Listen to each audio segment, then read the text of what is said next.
Hi, this is Shira Rubinoff with Insights in Tech. I'm here with Ron Gula. Ron, please introduce yourself to our audience. Tell them who you are and what you do. Hi there, I'm Ron Gula. I'm the president of Gula Tech Adventures. We invest in cyber startups and cyber funds and also try to support a wide number of cyber nonprofits, such as defending digital campaigns. Wonderful. Well, let's segue right into the important topic we're all facing today as our world has changed dealing with the coronavirus, how it's impacted businesses, how it's impacted investing. Can you give us a little insight on the investing world? Where do you see it holding still? Do you see it moving forward? Do you see people getting nervous? Just please give us a little insight there. Yeah, so most people see this crisis as being over in a quarter to 6 months, right? So of course my heart goes out to anybody who's directly impacted and has somebody suffering right now, but this is something we're going to get through. So because of that, most of the impacting in cyber investing is tactical. Nobody's really starting diligence today. Some people are. People are finishing investments and whatnot. But the real focus is if you have a portfolio company, if you have startups that like I do, you want to make sure that they're doing the right thing. Are they positioned correctly? Are they taking advantage of some of these small business loans? Are they taking advantage of maybe some M&A? Some people, they were kind of on a needle already or on that thread of should they be in business? Are they going to be successful? Maybe now's a good time to talk about a merging. So there's all sorts of activity going on right now. So when you talk about merging, are the larger companies looking to swallow up some of these startups at this point? So I've yet to really see a large company do M&A. Because remember, their stock price is down too. Sure. But one thing that we really haven't seen yet is people who are sitting on a lot of cash. So if you're a public company and you had a pretty decent profitability margin and a bunch of cash, this is the kind of time you want to use something like that. A small company that you might be able to acquire for, let's just say $10 million, $20 million stock, might really want to take a $6 to $10 million cash offer. Now, I'm kind of pulling these numbers out of the air anecdotally, but these are the kind of conversations that are occurring right now. Sure.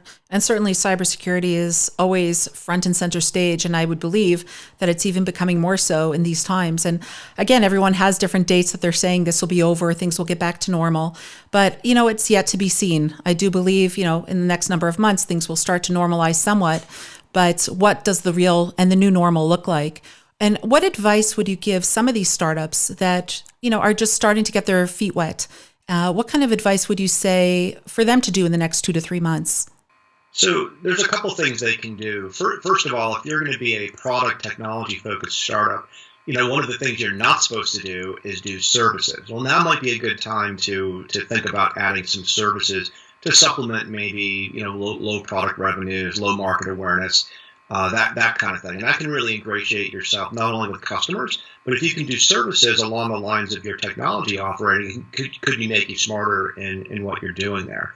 A couple other things you could be doing is planning what can you get done now, right? If you're not going to be doing lots and lots of in-person meetings, what can you do with that extra time? A lot of on the road warriors are always writing their emails and updating Slack when they're on the road. But if you're in person and you've got you're not driving to work, you're not doing that. What can you do with that extra time? Could you blog more? Could you talk to your employees more? Could you do more market research? There's a whole opportunity of what you could do with a little bit of extra time on your hands.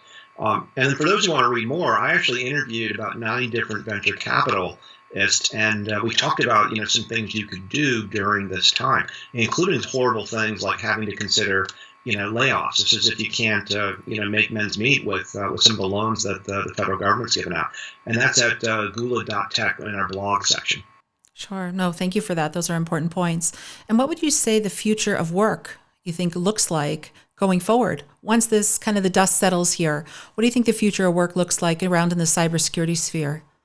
Yeah, the world's still reacting from this, in particular here in the U.S. If you go from, for example, like the intelligence community, or you simply cannot work from home. And this is probably going to accelerate, some, can I do top secret in my bedroom, from my secured government issued phone? Perhaps it's going to relax some of those kind of things.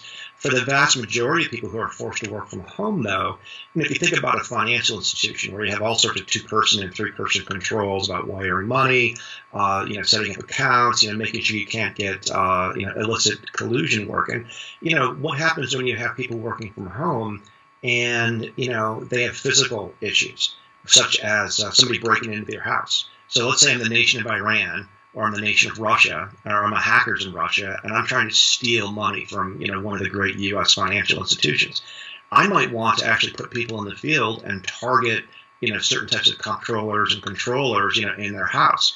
So one of the things I've been telling my CIO and CISO friends is, do you have duress words? Do you have duress words for Slack? Do you have duress words for that? How do you know when somebody's at their house doing things like that? And in particular, like the work we do at defending digital campaigns, a lot of the staffers for even the presidential elections are very junior. Yeah. They often have apartments. They often share, those apartments with other people. And what are you doing with those laptops?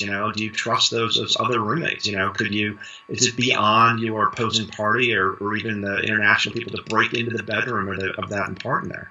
I don't want to scare people, but this is the reality of the world we're living in now. Certainly, and I'm sure spear fishing and whale fishing and fishing as a whole is going to just jump in numbers completely going over the next little bit. So any little points you can give to some of these folks who may be at higher risk than others? So for people below what I call the cyber poverty line, where they haven't kind of made that investment in every area of like in this cybersecurity framework, or the way I talk about it, hygiene and hunting, right? So what are the things that they can do? So the first question is, are they getting their work done? A lot of people outside of the Fortune 2000 and government are still using traditional VPNs. That means if they want to be secure, they have to carry the traffic back to the office. The office then takes them to Facebook or Uber Eats, whatever it is, goes back to the office, gets re-encrypted, goes back to them. So they shouldn't be investing in more modern cloud-first architectures, right? So CASBs, better authentication and direct access to things like Office 365, all that kind of stuff. So organizations need to make that investment. The second thing they have to do is really look at the assets that they're using. So is it a work asset that's been brought to the home, or is it a home asset that's been given work credentials, right? Both of those things are kind of scary. Sure. So, can we extend zero trust, to the endpoints out there? So can I do things like do captive VPNs where my traffic's at my house? I might be right next to my kid's, jailbroken iPhone, but nothing on my network can talk to it because it can only go back, to the office. So there's a lot of, now's not the time to re-engineer that network, but now that we've got some experience working from home, these are the kind of things people should be considering doing, whether they're a small business or even a big business. Well, thank you. I hope people really heed to your advice here. Very, very important points you're making. Thank you so much for your time, Ron, and I look forward to talking to you again soon. Stay safe, stay healthy, and stay safe and healthy in cyberspace. You as well. Thank you.